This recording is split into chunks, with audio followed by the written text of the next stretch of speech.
Suara denting sendok yang beradu dengan piring porselen terdengar nyaring di ruang makan keluarga besar Baskoro. Bau rendang yang gurih seharusnya menggugah selera, namun bagi Alika, aroma itu terasa seperti racun. Ia duduk di sudut meja, mengenakan daster batik warna coklat yang sudah agak pudar di bagian bahu. Rambutnya hanya dicepol asal dengan jepitan plastik murah. Di hadapannya, Bu Broto mertuanya sedang sibuk menyendokkan nasi ke piring Reza, suaminya. Tatapan mata wanita tua itu tajam, berkali-kali melirik ke arah tangan Alika yang sibuk memegang ponsel di bawah meja. "Reza, kamu itu harusnya lebih tegas jadi suami," ujar Bu Broto memulai serangan paginya. Suaranya tenang, namun syarat akan hinaan. "Ibu kasihan lihat kamu kerja banting tulang dari pagi sampai lembur malam. Sementara istrimu cuma tahu caranya menghabiskan kuota internet dan tidur-tiduran di kamar." Reza menghentikan suapannya. Wajahnya tampak lelah. Ada lingkaran hitam di bawah matanya. "Bu, Alika kan di rumah juga bersihin rumah. Lagian dia nggak pernah minta aneh-aneh kok." "Halah, Mas Reza itu terlalu baik." Santi, adik ipar Alika yang baru saja lulus kuliah dan bekerja sebagai staf administrasi di sebuah kantor kecil, ikut menyambar. Ia sengaja meletakkan kunci motor barunya di atas meja dengan bunyi brak yang disengaja. Zaman sekarang itu wanita harus produktif. "Lihat tuh, teman-teman kantorku. Mereka bisa bantu cicilan mobil suaminya." "Lah, Mbak Alika? Jangankan cicil mobil. Buat beli bedak saja paling masih nodong Mas Reza, kan? Malu dong, Mbak. Jadi beban terus.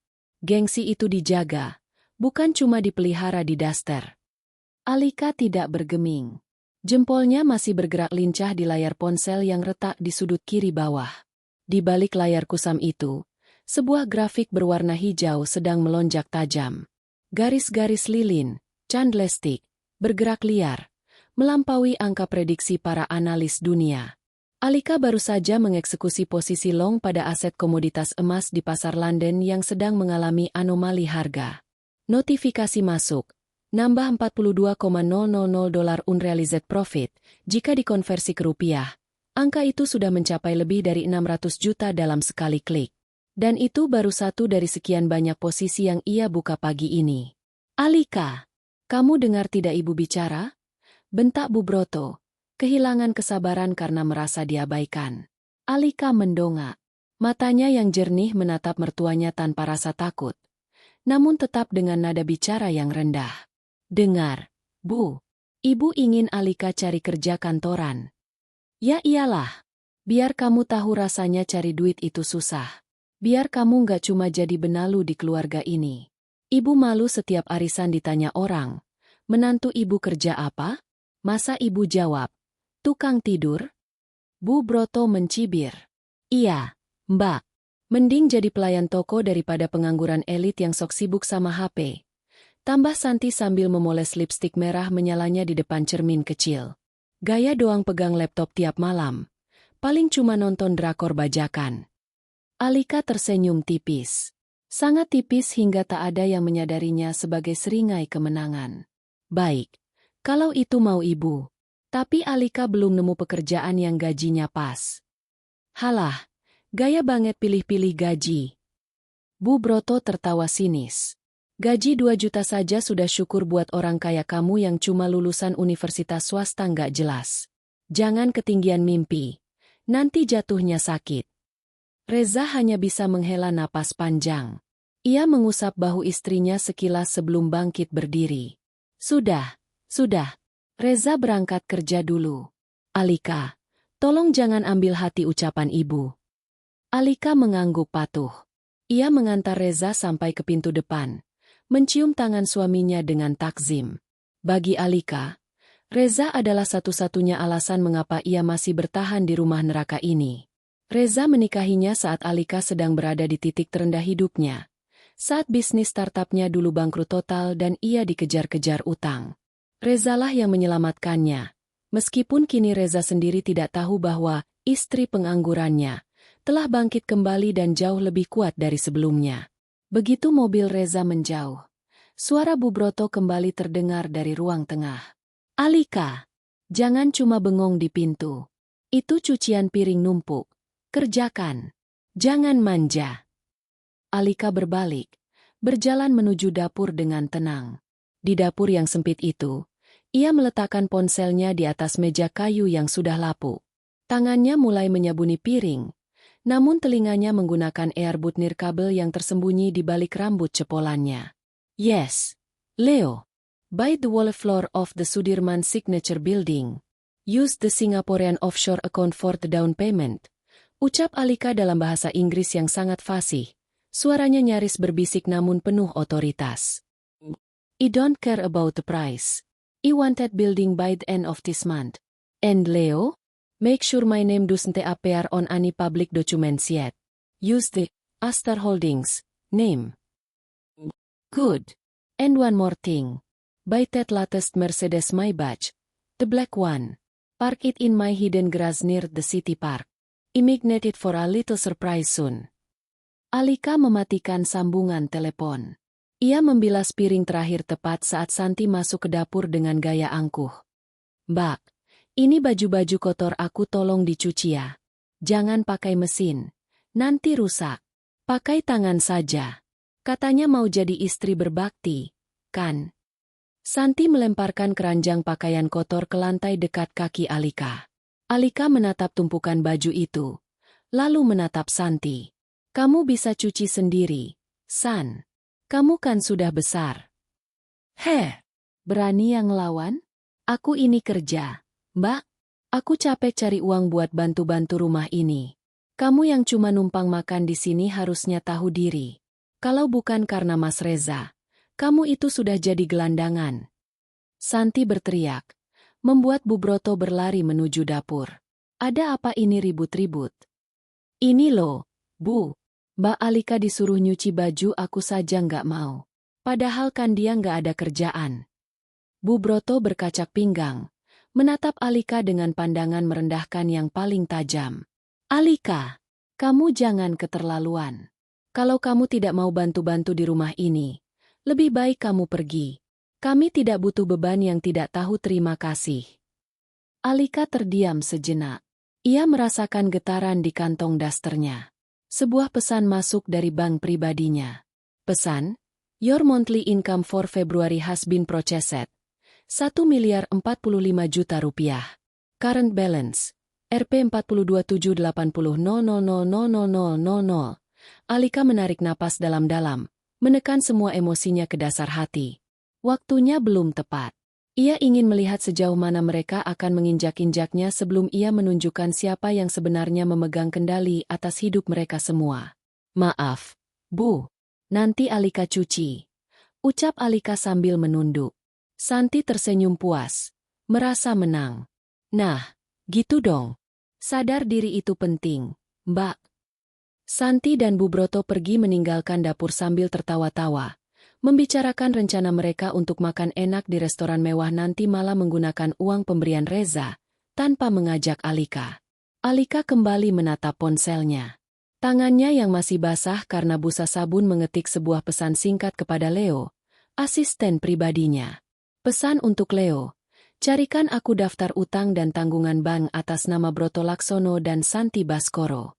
Aku ingin membelinya sore ini juga. Semuanya, Alika tersenyum. Senyum yang akan membuat siapapun yang melihatnya merasa merinding. Badai besar segera datang, dan keluarga itu tidak membawa payung. Hari Sabtu yang seharusnya menjadi waktu istirahat bagi Alika, justru berubah menjadi hari kerja paksa. Keluarga besar Baskoro memutuskan untuk mengadakan syukuran atas kenaikan jabatan kecil yang didapat oleh sepupu Reza, yaitu Dimas. Seluruh kerabat dekat diundang. Dan rumah Bu Broto mendadak riuh dengan suara tawa dan pamer pencapaian. Namun, di tengah keriuhan itu, Alika adalah sosok yang tidak dianggap.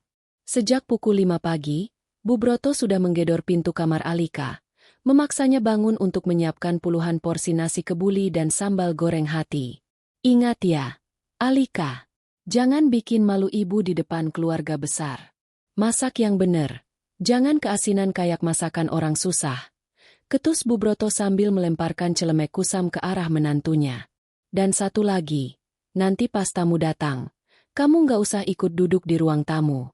Kamu di dapur saja. Jaga piring kotor jangan sampai numpuk. Kamu kan gak punya bahan buat diobrolin sama mereka. Daripada nanti ditanya kerja apa terus kamu bingung jawabnya. Mending sembunyi di dapur. Alika hanya mengangguk pelan. Baik, Bu. Di dapur yang pengap, Alika sibuk dengan uap panas kompor. Keringat membasahi dahi dan dasternya. Sementara dari ruang tengah terdengar suara Santi yang sedang asyik memamerkan tas barunya. Iya nih, Tante. Ini beli pas flash sale kemarin. Harganya 3 juta. Lumayanlah buat kerja kantoran. Nggak malu-maluin kalau ketemu klien. Suara Santi melengking bangga. Wah, hebat ya Santi. Beda banget sama kakaknya si Reza. Dapat istri yang cuma bisa masak di dapur. Sahut salah satu tante dengan nada mengejek yang dibarengi tawa kecil. Alika menghela napas. Jemarinya yang lincah tidak hanya memotong bawang, tapi sesekali menyentuh layar jam tangan pintar, smartwatch, yang sengaja ia tutup dengan kain lap di atas meja. Sebuah notifikasi muncul dari Leo, asisten pribadinya. Pesan dari Leo, Ibu Alika, semua data utang Bu Broto dan Santi sudah di tangan saya. Bu Broto memiliki tunggakan kartu kredit sebesar 80 juta, dan Santi baru saja mengajukan pinjaman online untuk menutupi gaya hidupnya. Apakah saya harus mengeksekusi pembelian piutang mereka sekarang? Alika mengetik balasan singkat dengan satu tangan sambil membolak-balik gorengan. Tahan dulu. Tunggu sampai mereka merasa berada di puncak dunia. Aku ingin melihat mereka jatuh dari tempat yang paling tinggi. Acara dimulai. Ruang tamu penuh sesak. Alika keluar masuk membawa nampan berisi gelas-gelas sirup. Saat ia hendak meletakkan minuman di depan Dimas, si bintang acara kakinya sengaja dijegal oleh Santi yang sedang duduk bersila di lantai. Prang, 2 buah gelas pecah. Sirup merah tumpah membasahi karpet mahal milik Bu Broto dan mengenai ujung celana kain Dimas. Ya ampun. Alika, kamu punya mata nggak sih? Teriak Bu Broto seketika. Wajahnya memerah karena malu di depan tamu-tamunya. Dasar ceroboh. Kamu sengaja ya mau ngerusak acara Dimas. Maaf, Bu. Tadi kaki saya tersangkut. Ucap Alika tenang. Meski matanya sempat melirik Santi yang sedang menahan tawa kemenangan. Tersangkut apa? Tersangkut rasa iri. Semprot Santi. Makanya Mbak, kalau nggak biasa di tempat ramai ya jangan maksa keluar. Sudah, bersihkan ini sekarang. Pakai tangan. Jangan sampai ada sisa kaca. Di depan puluhan mata keluarga besar yang menatapnya dengan pandangan jijik dan kasihan, Alika berlutut. Ia memunguti pecahan kaca itu satu persatu dengan tangan kosong. Tak ada satupun yang menolong, termasuk Reza yang baru saja keluar dari kamar mandi dan tampak bingung sekaligus tertekan melihat ibunya mengamuk. Ibu, sudah. Biar Reza yang bantu. Ucap Reza mencoba menengahi. Jangan, Rez. Biar dia belajar tanggung jawab. Selama ini dia cuma makan gratis di sini. Masa bersihin tumpahan saja nggak becus? Cegah Bu Broto. Saat Alika sedang memunguti kaca, ponselnya yang berada di saku daster bergetar hebat. Ia merogohnya sebentar untuk mematikan getaran, namun sebuah pesan dari grup Global VIP Investors muncul di layar kunci. Alika, your short position on crude oil just hit the take profit target. Profit, $120,000. 1,8 miliar rupiah masuk ke kantongnya dalam hitungan menit. Tepat saat ia sedang dihina sebagai benalu yang tak tahu diri. Kontras itu membuat Alika ingin tertawa terbahak-bahak. Namun ia menahannya dengan wajah tertunduk lesu. Kenapa senyum-senyum? Bentak Santi yang melihat sudut bibir Alika sedikit terangkat. Gila ya kamu? Habis mecahin gelas malah senyum. Enggak, San. Saya cuma ingat ada yang belum saya kerjakan di dapur. Jawab Alika lirih. Ia bangkit, membawa pecahan kaca itu, dan kembali ke dapur. Di dapur, ia segera mencuci tangannya yang sedikit tergores kaca. Ia mengambil ponselnya dan menelepon Leo. Leo, sekarang, beli aset rumah yang ditempati keluarga Baskoro. Aku tahu rumah ini masih atas nama mendiang ayah mertuaku dan surat-suratnya sedang disekolahkan di bank oleh Bu Broto untuk modal bisnis cateringnya yang gagal itu. Tebus sertifikatnya hari ini. Aku ingin rumah ini legal atas namaku sebelum matahari terbenam. Baik, Bu. Akan segera diproses melalui jalur prioritas. Jawab Leo tegas. Sore itu, suasana syukuran berlanjut dengan pamer-pameran lainnya.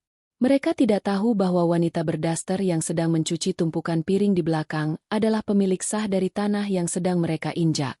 Saat malam tiba dan para tamu mulai pulang, Bu Broto masuk ke dapur dengan wajah lelah namun masih penuh kebencian.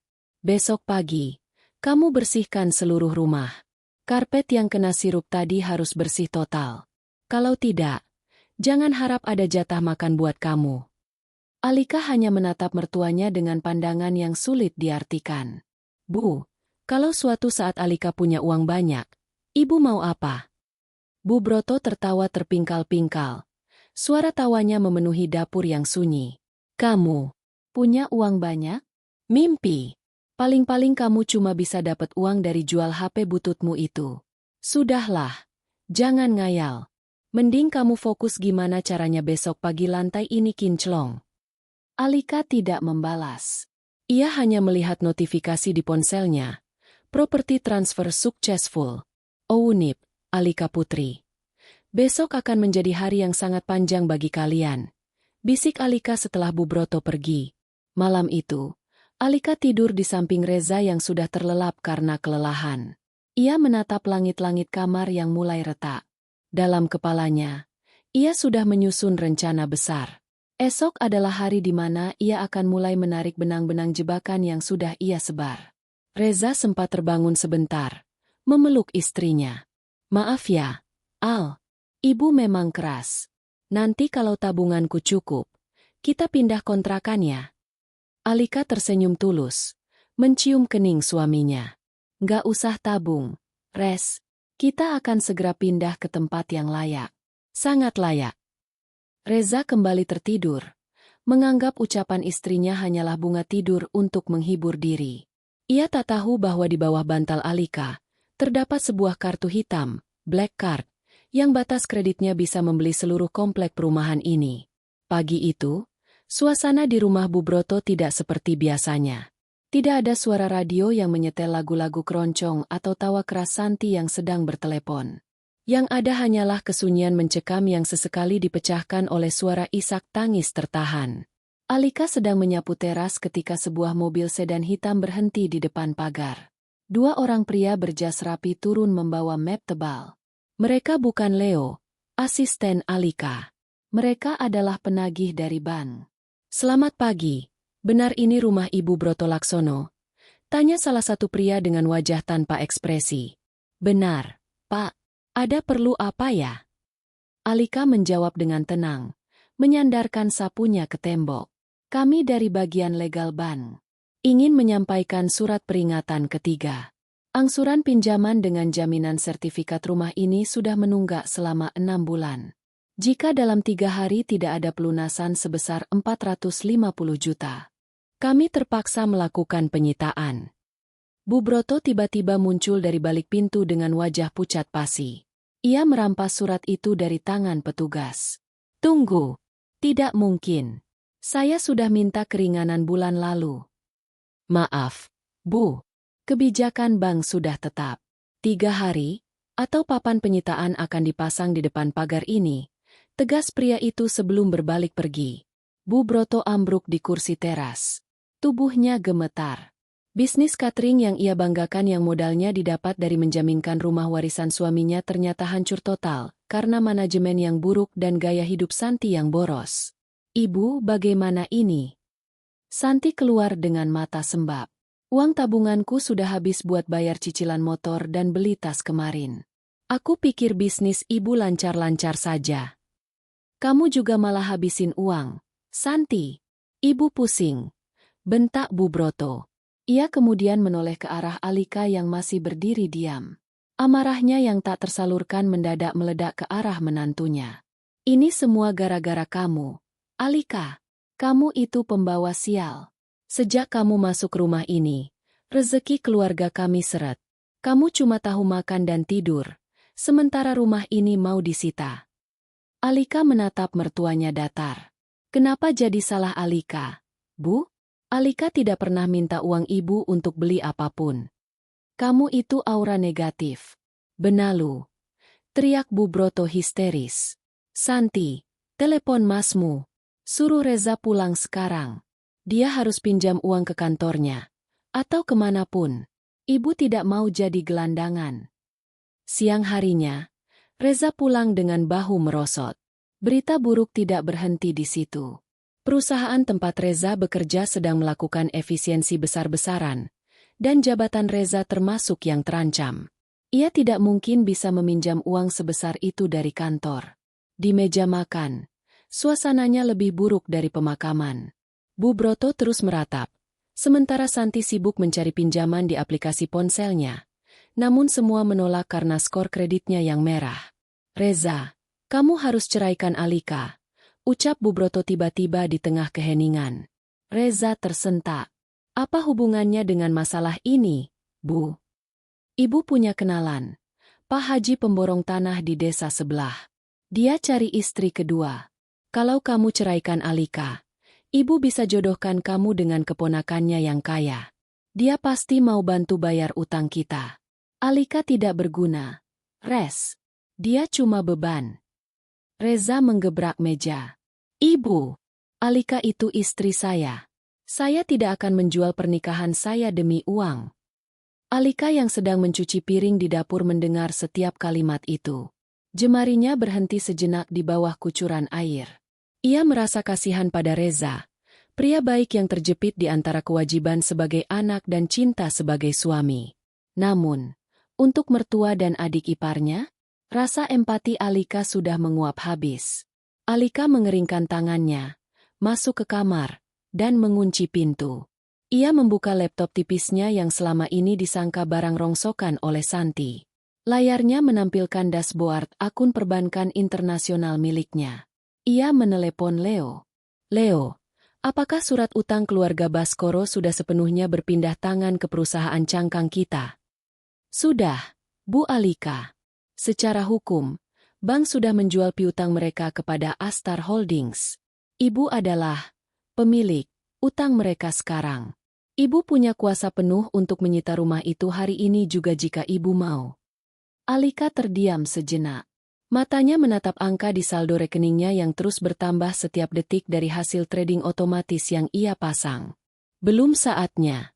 Leo, aku ingin mereka merasakan keputusasaan yang paling dalam dulu. Kirimkan pesan anonim kepada Reza. Katakan ada investor yang bersedia menalangi utang rumah itu. Tapi dengan syarat rumah itu harus atas nama pihak ketiga. Jangan sebut namaku. Dimengerti, Bu. Sore harinya, Reza menerima email misterius tersebut. Ia tampak sedikit lega namun juga bingung. Ia memberitahu ibunya bahwa ada seseorang yang ingin membantu. Namun rumah itu tidak lagi akan menjadi milik Bu Broto sepenuhnya. Siapapun itu, suruh dia bayar. Ibu tidak peduli. Seru Bu Broto penuh harap. Asal kita tidak diusir dari sini. Santi yang mendengar itu langsung kembali ke sifat aslinya. Begitu merasa ada harapan bantuan, ia kembali sombong. Ia menatap Alika yang keluar dari kamar untuk mengambil minum. Dengar ya, Mbak Alika. Meskipun ada yang bantu, jangan pikir posisi Mbak aman. Begitu utang ini beres, aku tetap akan cari cara supaya Mas Reza cerai sama Mbak. Mbak itu nggak pantas ada di rumah yang baru diselamatkan ini. Mbak nggak kasih kontribusi sepeser pun. Alika meminum airnya dengan tenang, lalu menatap Santi dengan tatapan yang membuat adik iparnya itu merinding seketika. Santi, hati-hati dengan ucapanmu. Kadang, orang yang kamu anggap tidak punya apa-apa adalah orang yang sedang memegang tali lehermu. Apa? Kamu ngancem aku? Bu, lihat nih. Alika sudah berani ngancem aku, teriak Santi. Bu Broto mendekat, hendak menampar Alika. Namun Alika menangkap pergelangan tangan mertuanya dengan kuat. Kekuatannya membuat Bu Broto terdiam kaget. Ibu, jangan sekali-kali menyentuh saya lagi. Bisik Alika dengan suara dingin yang amat sangat dalam. Ibu seharusnya bersyukur saya masih mau berdiri di bawah atap ini. Karena jika saya melangkah keluar dari pintu depan, rumah ini akan runtuh dalam sekejap. Alika melepaskan tangan Bu Broto dan berjalan kembali ke kamar, meninggalkan mertua dan iparnya yang terpaku kaku. Mereka belum paham apa maksud ucapan Alika, namun untuk pertama kalinya, mereka merasakan ketakutan yang nyata dari menantu yang biasanya diam dan terlihat lemah itu. Di dalam kamar, Alika melihat notifikasi di layar laptopnya. Daily Profit, IDR 1.500.000.000. Permainan baru saja dimulai, gumam Alika. Ia kemudian membuka situs penjualan properti mewah. Ia baru saja membeli sebuah rumah mewah di kawasan elit, jauh dari lingkungan kumuh dan penuh drama ini. Rumah yang hanya bisa dimasuki oleh orang-orang dengan akses khusus. Besok, ia akan meminta Leo datang sebagai perwakilan investor. Dan ia ingin melihat wajah Bu Broto saat menyadari bahwa seluruh hidupnya kini berada di bawah telapak kaki menantu yang selalu ia sebut sebagai beban. Suasana di rumah itu seperti bom waktu yang tinggal menunggu detik terakhir. Bu Broto terus-menerus memandangi pintu pagar, berharap investor misterius yang diceritakan Reza segera datang membawa keajaiban. Di sisi lain, Santi sedang mengalami krisisnya sendiri. Sejak pagi, ponselnya tidak berhenti berdering. Debt collector dari 3 aplikasi pinjaman online berbeda terus menerornya karena ia nekat menggunakan uang kantor untuk membayar DP tas desainer yang ternyata palsu. Mbak Alika, mana kopi buat ibu? Malah bengong terus di depan laptop rongsok itu. Teriak Bu Broto dari ruang tamu. Suaranya serak karena kurang tidur. Tapi kesombongannya belum juga luntur. Alika keluar dari kamar dengan langkah santai. Ia tidak lagi memakai daster batik yang robek di ketiak. Hari ini ia mengenakan kemeja linen putih bersih dan celana kain yang tampak mahal. Meski bagi mata awam Bu Broto, itu hanyalah baju lungsuran. Kopinya di meja. Bu, Alika sudah buatkan sejak tadi. Jawab Alika tenang. Lama. Kamu itu kalau kerja nggak ada cekatannya sama sekali. Lihat tuh Santi. Meskipun dia lagi pusing, dia tetap berusaha cari koneksi sana-sini. Nggak kayak kamu, cuma nunggu nasib. Omel Bu Broto sambil menyeruput kopi dengan kasar. Tepat saat itu, sebuah suara deru mesin mobil yang sangat halus namun bertenaga berhenti di depan rumah. Bukan suara motor bebek tetangga. Bukan juga suara angkot yang biasa lewat. Ini adalah suara mesin yang hanya dimiliki oleh kendaraan dengan harga di atas 5 miliar rupiah. Santi berlari ke jendela, menyibakkan gorden kumuhnya. Matanya hampir keluar dari kelopaknya. Bu! Mas Reza, lihat. Ada mobil mewah berhenti di depan. Sebuah Mercedes-Benz Maybach hitam mengkilap, dengan plat nomor cantik, terparkir gagah di depan pagar rumah mereka yang catnya sudah mengelupas. Pintu belakang terbuka, dan seorang pria muda dengan setelan jas customade berwarna abu-abu gelap turun. Ia memakai kacamata hitam, memegang sebuah tas koper kulit yang tampak sangat eksklusif. Itu investormu, Res? Tanya Bu Broto dengan suara gemetar, mendadak merapikan daster dan rambutnya yang berantakan. Reza menggeleng, sama bingungnya. Aku nggak tahu, Bu. Di email nggak bilang bakal pakai mobil semewah itu. Pria itu melangkah masuk ke halaman rumah. Langkah kakinya terdengar tegas di atas semen yang retak. Bu Broto dan Santi segera menyambut di depan pintu dengan senyum yang dipaksakan semanis mungkin. Jenis senyum penjilat yang sangat Alika kenali. Selamat siang. Apakah benar ini kediaman Ibu Broto Laksono? Tanya pria itu dengan nada bicara yang sangat profesional. Benar, Pak. Benar sekali. Saya Broto. Ini anak saya Santi. Dan ini Reza yang tempo hari berkirim email. Ujar Bu Broto dengan nada suara yang dibuat-buat lembut. Silakan masuk. Pak, maaf rumahnya agak berantakan. Maklum menantu saya kurang rajin bersih-bersih. Pria itu yang tak lain adalah Leo. Asisten pribadi Alika masuk ke dalam rumah. Matanya menyapu ruangan dengan tatapan menilai. Lalu pandangannya berhenti tepat pada Alika yang berdiri di dekat dapur. Leo hampir saja membungkuk hormat secara refleks. Namun ia teringat perintah Alika. Jangan bongkar identitasku sekarang, Leo berdehem. Lalu duduk di kursi kayu yang reot. Saya adalah perwakilan dari Astar Holdings. Kami telah mengakuisisi seluruh piutang rumah ini dari bank. Secara teknis, rumah ini sudah menjadi milik perusahaan kami sejak kemarin sore. Santi langsung mendekat, mencoba menebar pesona. Wah, Pak, Bapak hebat sekali. Masih muda sudah jadi bos di perusahaan besar. Jadi, dokumen apa yang harus kami tanda tangani supaya kami bisa tetap tinggal di sini? Leo membuka kopernya, mengeluarkan tumpukan dokumen tebal. Ada beberapa syarat. Pertama, rumah ini akan direnovasi total sebagai aset perusahaan. Kedua, selama masa transisi, kalian diperbolehkan tinggal di sini dengan status menyewa, bukan lagi pemilik. Wajah Bu Broto sedikit layu. Menyewa? Tapi Pak, ini kan rumah peninggalan suami saya. Pilihan ada di tangan Ibu.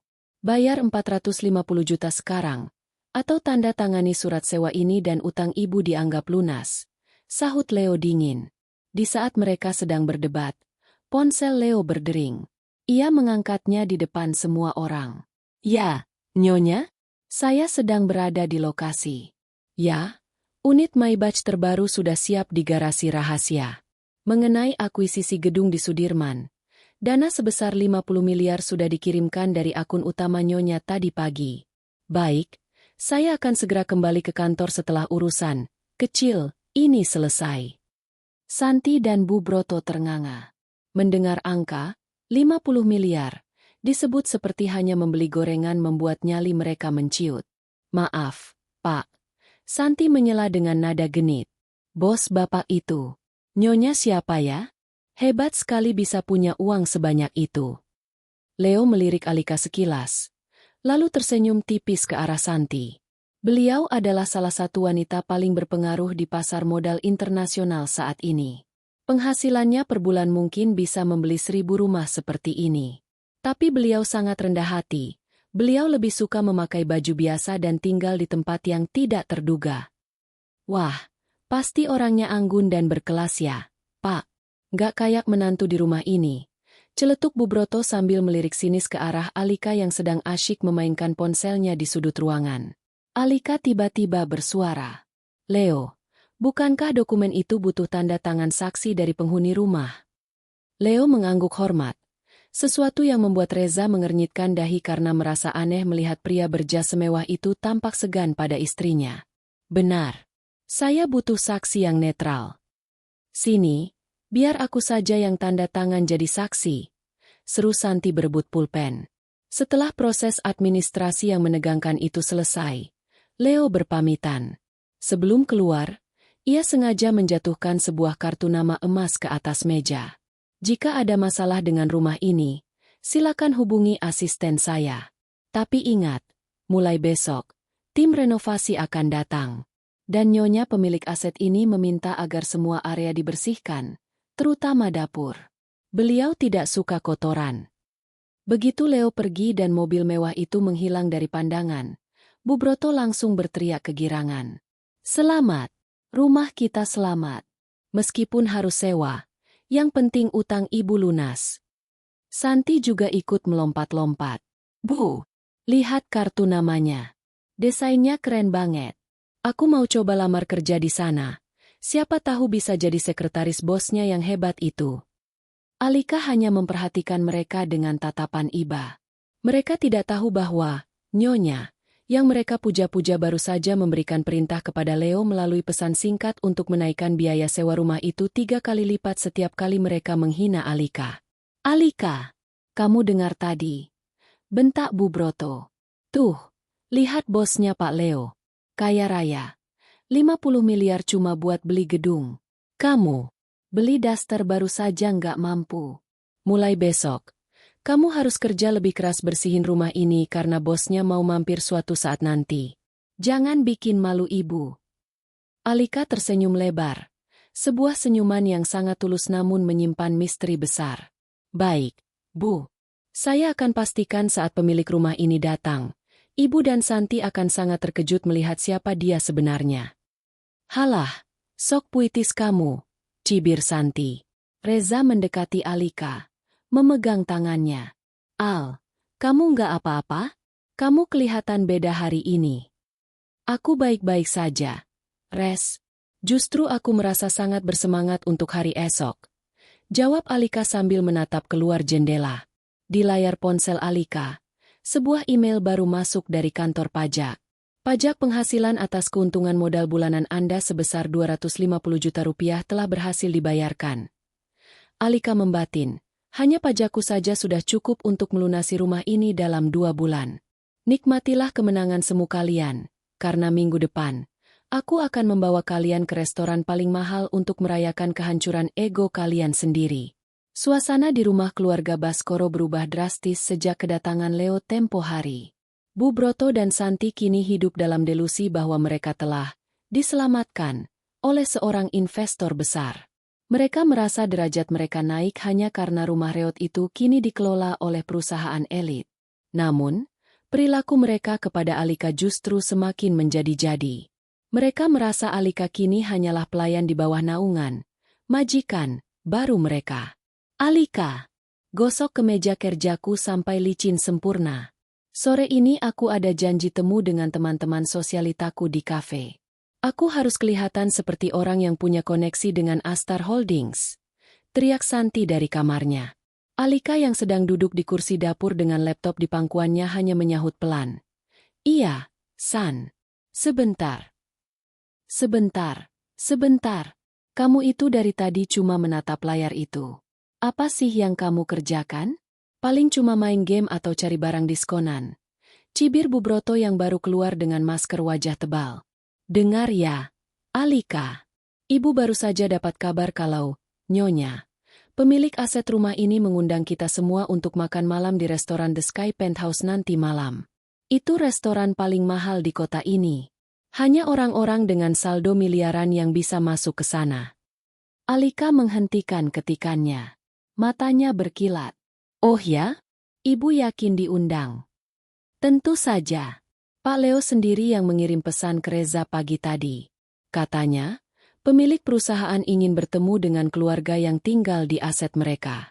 Ini kesempatan kita, Res. Seru Bu Broto kepada Reza yang baru turun tangga. Siapa tahu kalau kita bersikap baik, sewa rumah ini digratiskan, atau Santi bisa dijadikan asisten pribadi nyonya itu. Reza tampak ragu. Tapi Bu, bukannya aneh? Kenapa pemilik perusahaan sebesar itu mau menemui kita? Sudahlah, Res, jangan banyak tanya. Ini rezeki. Potong Santi. Ia lalu menatap Alika dengan pandangan merendahkan. Kamu juga diajak, Mbak. Tapi tolong, ya sadar diri. Jangan pakai daster atau baju pasar itu. Tapi ya, mau pakai baju apapun. Wajah, pembantu MU itu nggak bakal hilang sih.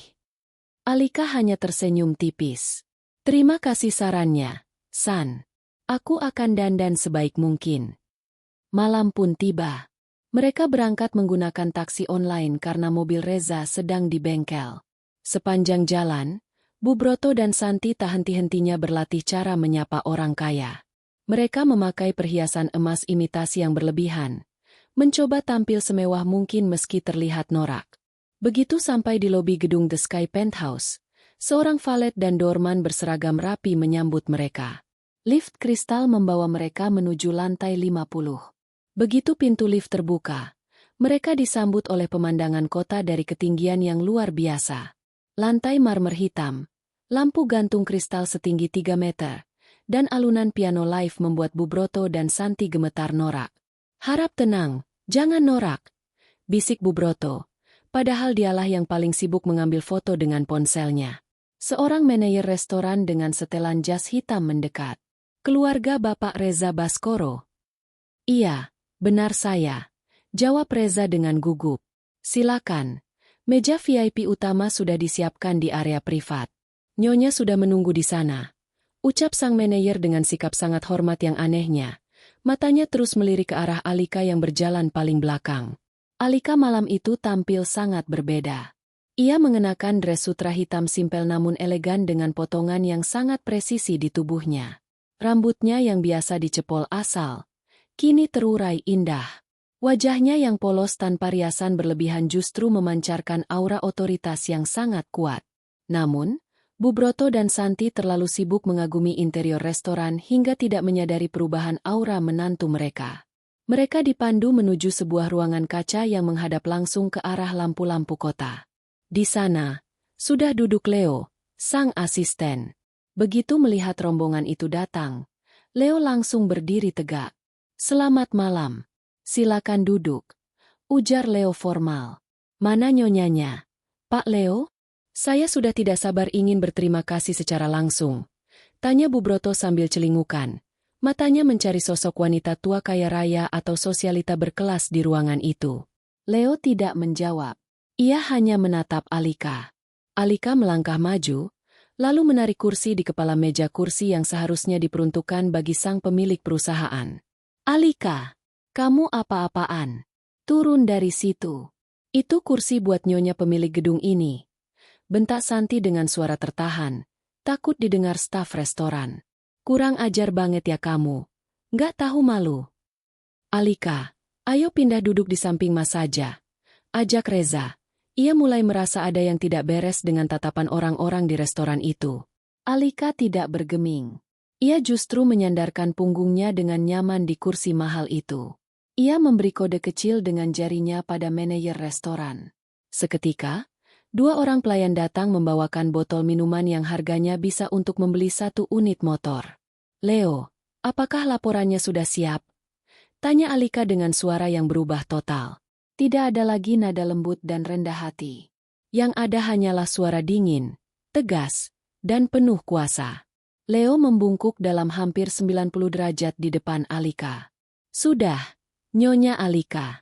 Semua aset properti atas nama keluarga Baskoro telah sepenuhnya dialihkan ke akun pribadi Anda. Termasuk tagihan utang pribadi atas nama Santi Baskoro sebesar 150 juta rupiah yang baru saja saya lunasi sore ini." Hening. Dunia seolah berhenti berputar bagi Bu Broto dan Santi. Suara denting piano di luar sana terasa jauh sekali. Apa? Apa-apaan ini?" gagap Bu Broto.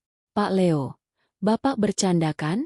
Nyonya itu, pemilik perusahaan itu, maksud Bapak adalah..." Alika menatap mertuanya tepat di mata. Tatapan yang selama ini ia sembunyikan. "Iya, Bu. Nyonya yang Ibu puja-puja, yang Ibu harapkan bisa memberikan sewa gratis, dan yang Ibu harapkan bisa mengangkat derajat Santi, adalah menantu, beban, yang setiap hari Ibu maki di dapur." "Nggak mungkin. Ini pasti settingan. Kamu sewa Pak Leo ini kan? Kamu pakai uang Mas Reza buat sandiwara ini?" teriak Santi histeris, wajahnya memucat hebat. "Uang Reza?" Alika terkekeh. Sebuah tawa yang terdengar sangat berkelas namun menyakitkan. "Santi, gaji kakakmu setahun saja tidak cukup untuk membayar biaya sewa meja yang kita duduki malam ini. Kamu pikir dari mana asal uang yang melunasi utang pinjol MU tadi sore? Dari hasil main HP yang selalu kalian hina itu." Alika mengeluarkan ponselnya, lalu menggeser layarnya dan meletakkannya di tengah meja. Di sana, terpampang saldo akun perbankan dengan angka yang membuat mata siapapun akan pusing menghitung nolnya. IDR 45.000.000.000. 1 miliar per bulan adalah angka kecil bagiku, San. Itu hanya hasil dari 1 jam aku bekerja di depan laptop yang kalian sebut rongsokan, ucap Alika datar. Bu Broto merasa jantungnya berdegup kencang hingga ia sulit bernapas. Bayangan saat ia menyuruh Alika mencuci piring dengan tangan, saat ia menyebutnya benalu, dan saat ia menghina orang tuanya, berputar seperti kaset rusak di kepalanya. "Alika, nak, ini, Ibu." Suara Bu Broto bergetar. Ia mencoba meraih tangan Alika, namun Alika menarik tangannya menjauh. "Jangan panggil aku, nak. Hanya karena sekarang Ibu melihat angka di rekeningku," potong Alika. "Tadi pagi Ibu masih menyebutku pembawa sial, bukan?" Reza terdiam 1000 bahasa. Ia menatap istrinya dengan campuran rasa bangga, kaget, dan juga rasa bersalah karena tidak pernah menyadari beban yang dipikul istrinya sendirian. "Al, kenapa kamu nggak pernah bilang?" Alika menatap suaminya dengan lembut.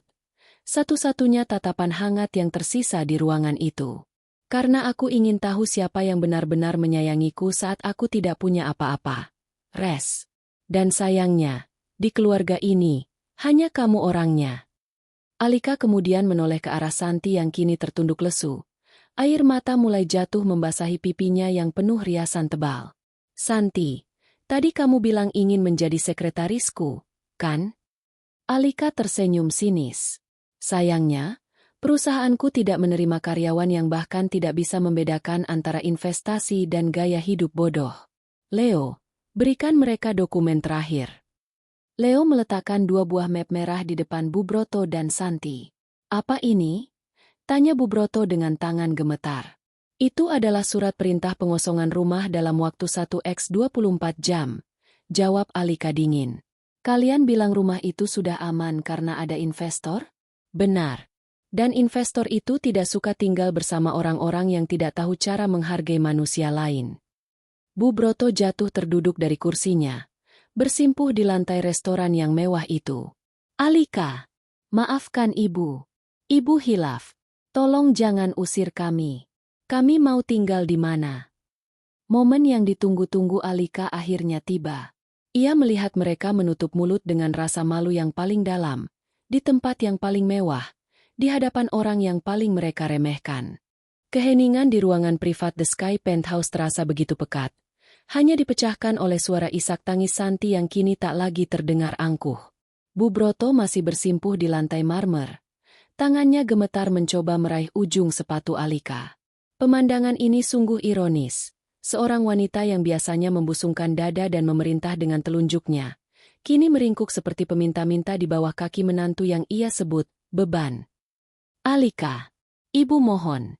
Ibu ini sudah tua. Jangan usir Ibu dari rumah itu. Ibu harus tinggal di mana kalau bukan di sana. Suara Bu Broto parau. Air matanya merusak masker wajah mahal yang ia pakai sejak sore.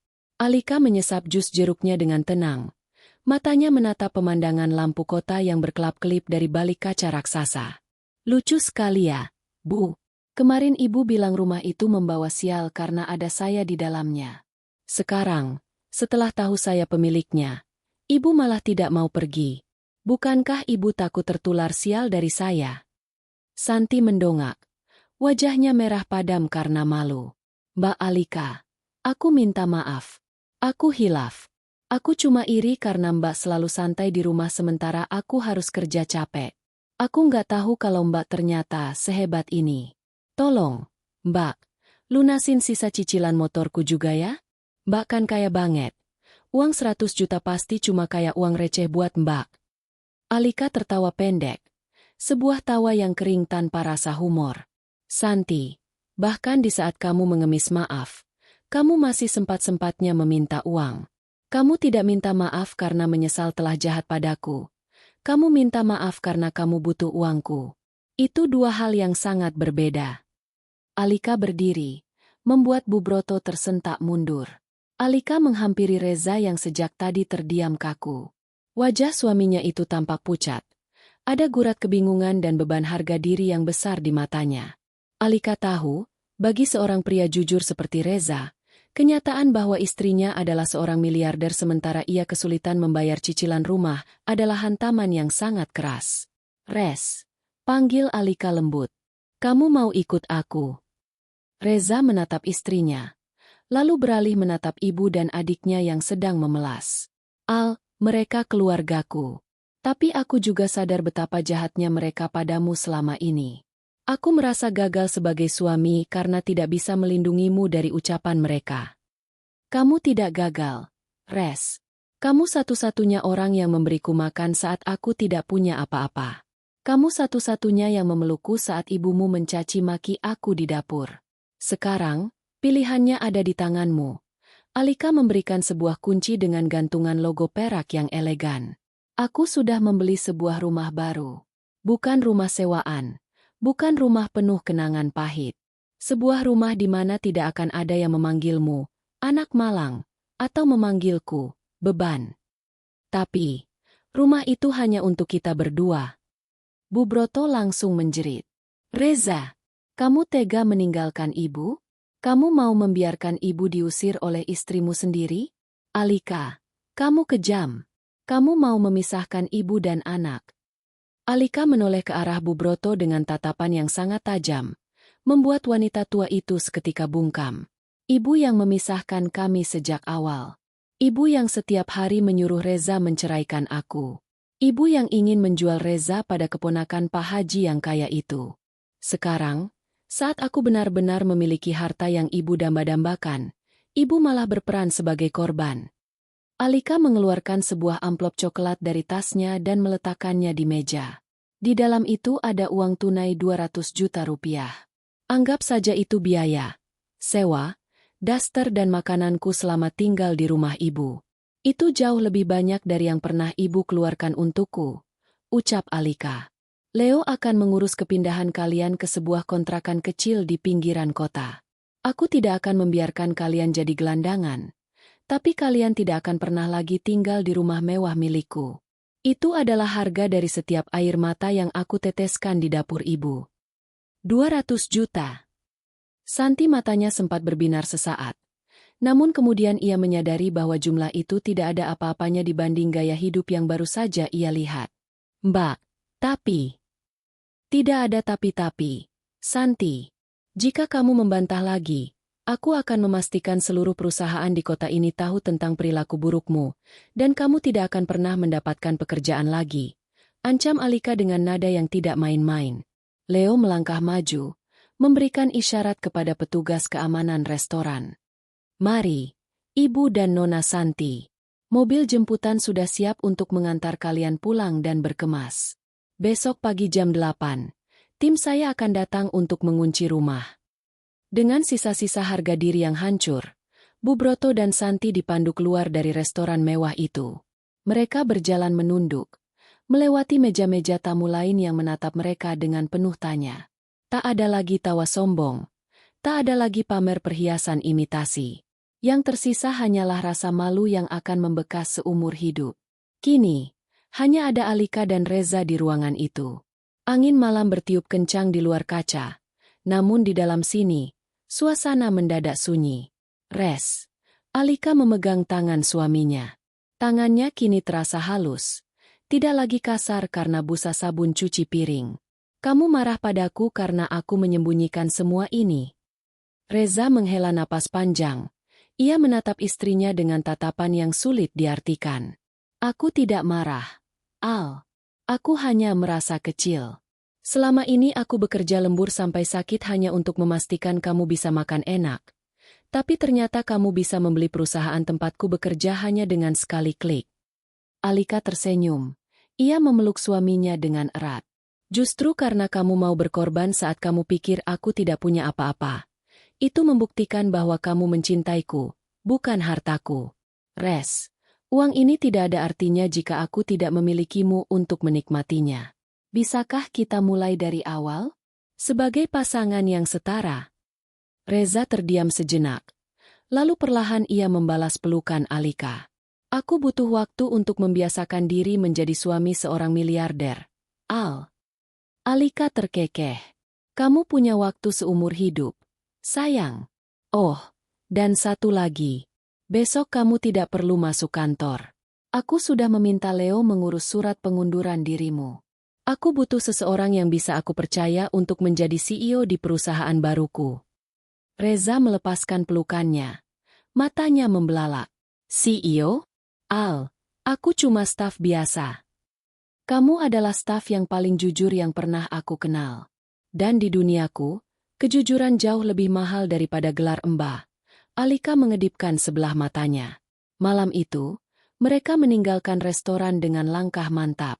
Alika tidak lagi berjalan di belakang, dan Reza tidak lagi berjalan dengan bahu merosot. Di luar, Mercedes-Benz Maybach hitam sudah menunggu. Saat Alika masuk ke dalam mobil, ia melihat notifikasi terakhir di ponselnya. Project, Clean House, Complete, Target, Neutralized. Namun, saat mobil mulai melaju, ponsel Alika bergetar lagi. Sebuah nomor tak dikenal mengirimkan pesan singkat yang membuat senyum di wajah Alika perlahan memudar. Pesan, jangan pikir ini sudah berakhir, Alika putri. Kamu pikir uang bisa menutupi masa lalumu di Singapura 5 tahun lalu? Aku tahu dari mana asal modal pertamamu. Sampai jumpa di pesta peluncuran gedung barumu. Alika meremas ponselnya. Wajahnya kembali dingin. Ternyata, Musuhnya bukan hanya mertua picik dan ipar yang boros. Ada seseorang dari masa lalunya yang baru saja terbangun. Malam puncak itu tiba. Grand Ballroom Hotel Bintang 5 pusat kota dipenuhi oleh cahaya lampu kristal yang memantul di atas gelas-gelas sampanye. Ini adalah acara peluncuran Baskoro Putri Group, perusahaan induk baru yang didirikan Alika untuk merangkum semua lini bisnis digitalnya. Seluruh pengusaha papan atas, pejabat pemerintah, hingga media nasional hadir untuk melihat sosok misterius di balik perusahaan yang baru saja mengakuisisi aset senilai triliunan rupiah itu. Di sebuah ruangan privat di balik panggung, Alika berdiri di depan cermin besar. Ia mengenakan gaun kutur berwarna merah marun yang elegan, dengan kalung berlian yang melingkar cantik di lehernya. Tidak ada lagi daster batik, tidak ada lagi aroma bawang dapur. Yang ada hanyalah aura seorang ratu bisnis yang siap mengumumkan kekuasaannya. "Nyonya, tamu-tamu sudah berkumpul," ujar Leo yang tampil sangat dandy malam itu. "Dan sesuai dugaan Anda, orang yang mengirim pesan ancaman itu sudah hadir di meja nomor 1. Dia adalah Adrian, mantan rekan bisnis Anda yang dulu mengkhianati Anda di Singapura." Alika menatap pantulan dirinya sendiri, matanya dingin. Biarkan dia merasa menang untuk sementara. Leo, pastikan semua bukti penggelapan dana yang dia lakukan 5 tahun lalu sudah siap di layar utama. "Sudah siap, Nyonya." Alika melangkah keluar menuju panggung. Saat ia muncul di bawah sorotan lampu, suara tepuk tangan riuh bergema. Namun, di barisan terdepan, wajah Bu Broto dan Santi tampak sangat kontras dengan tamu lainnya. Alika memang sengaja mengundang mereka bukan sebagai tamu kehormatan, melainkan untuk duduk di kursi paling pojok sebagai saksi bisu kejayaannya. Mereka kini tinggal di sebuah kontrakan kecil yang panas, dan melihat kemewahan ini membuat mereka seperti sedang disiksa perlahan. "Selamat malam, hadirin sekalian." Suara Alika bergema, tenang namun penuh otoritas. Banyak yang bertanya bagaimana seorang wanita yang tidak terlihat bisa membangun semua ini. Jawabannya sederhana, diam adalah strategi, dan keberhasilan adalah satu-satunya balas dendam yang elegan. Tiba-tiba, seorang pria berdiri dari kursi depan. Adrian. Ia tertawa sinis sambil memegang gelas minumannya. "Pidato yang bagus, Alika. Tapi haruskah kita ceritakan pada mereka semua dari mana modal pertamamu berasal? Haruskah aku buka rahasia tentang kegagalanmu di Singapura yang membuatmu lari ke Indonesia seperti pecundang?" Suasana gedung mendadak senyap. Bu Broto di pojok ruangan langsung berbisik ke Santi. "Lihat itu. Ibu bilang juga apa? Dia pasti punya rahasia kotor. Pasti sebentar lagi dia dipermalukan." Alika tidak tampak panik. Ia justru tersenyum manis ke arah Adrian. "Adrian, aku sudah menunggumu bicara. Kamu bilang aku lari sebagai pecundang? Mari kita lihat siapa yang sebenarnya akan lari malam ini."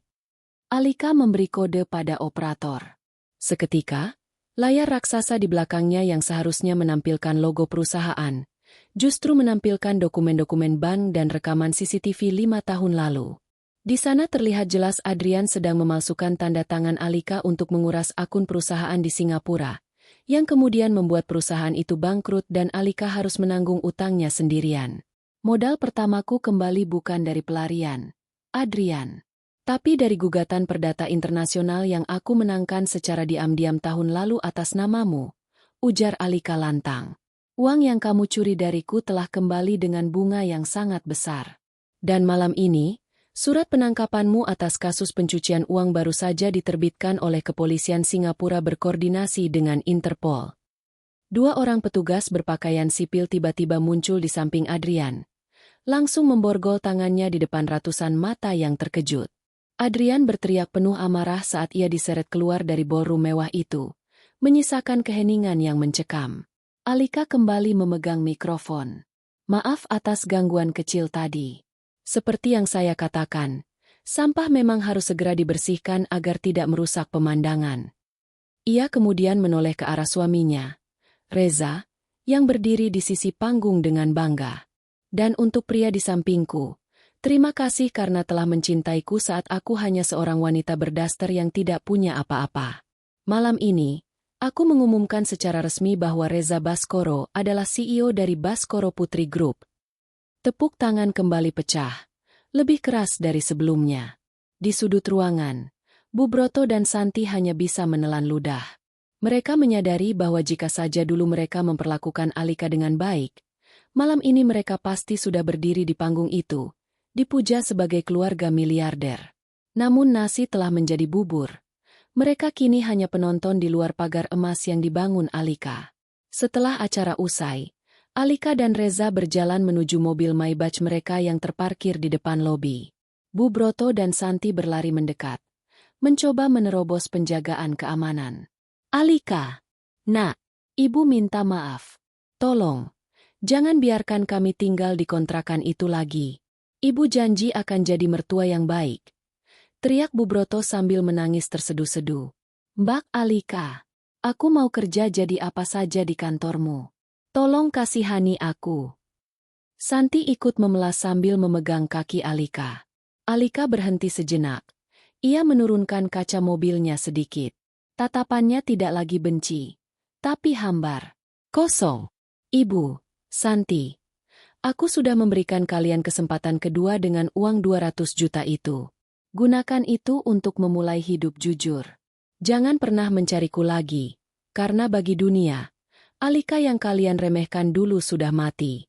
Yang ada sekarang adalah Alika yang tidak akan pernah menoleh ke belakang. Mobil itu meluncur pergi, meninggalkan Bu Broto dan Santi yang jatuh terduduk di atas aspal dingin, tertutup oleh asap knalpot mobil mewah yang harganya tak akan pernah bisa mereka bayar seumur hidup. Di dalam mobil, Reza memegang tangan Alika erat. Kamu benar-benar melakukannya. Al, kamu membuat mereka bungkam dengan cara yang paling menyakitkan bagi mereka. Melihatmu bahagia tanpa mereka. Alika menyandarkan kepalanya di bahu Reza.